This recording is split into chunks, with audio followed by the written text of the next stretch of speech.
we're going to unpack how proud this team, Banyana Banyana, have been. They've been exported onto the world stage and keeping that Women's World Cup dream alive as well. To unpack just how important that result against Nigeria is, we're joined by the executive editor of FARPost, Mthokozisi Dube. Welcome to Africa at Play.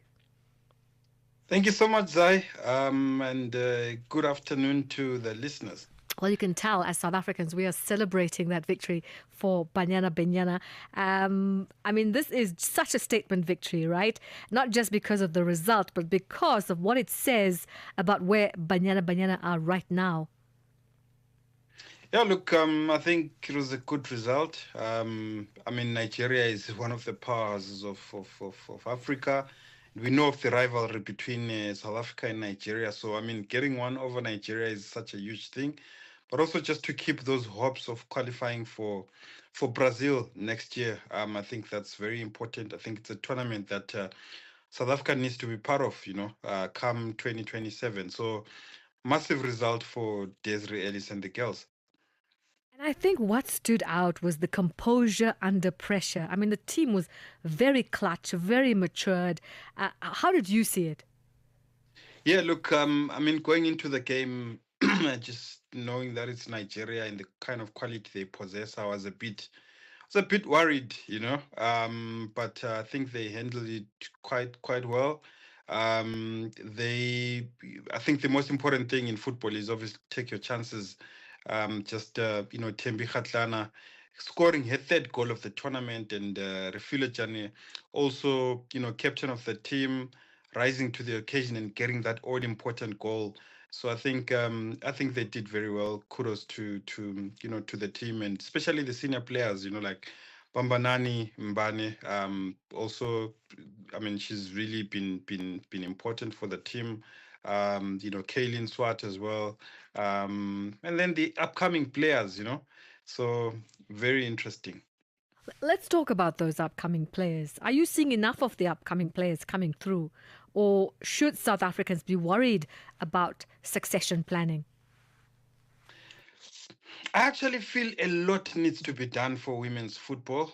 If you're going to produce players, you've got to have a vibrant, competitive league. I think the reason that South Africa the men's team is able to go to an AFCON and compete with players that play in the local league is because of the strength of the local league. You also need the same for the women's league. We need to move towards professionalizing the women's league, because only then will we start seeing competitive players that go on the world stage and sort of match their peers on the world stage.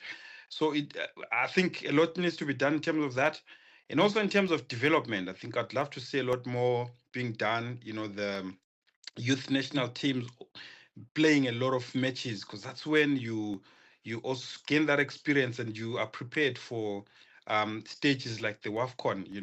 The more that happens and the more exposure, the more we're able to export more players to top leagues. You go back to the team that won the WAFCON in 2022, you realize that a lot of those players were actually playing their football overseas. So the kind of experience that they get overseas is very important when they now play these tournaments. So a lot more needs to be done. It's not enough. I wouldn't. And also looking at the fact that you've got a Bambanani Mbane who's 36 now. You've got Refilwe as well, who's, I think Refilwe is 34. You've got Thembi Kgatlana, who's 31 now. And those players that I'm mentioning are actually key. You've got Andile Dlamini as well, who's in her mid-30s. So those are key players that we really need to find perfect replacements for. You look at this tournament, we scored 5 goals. 3 of them came from Thembi Kgatlana. We need someone that will step up and sort of fill that gap and be able to also score goals. Hilda Mahai as well. Also, towards the end of her career, we went to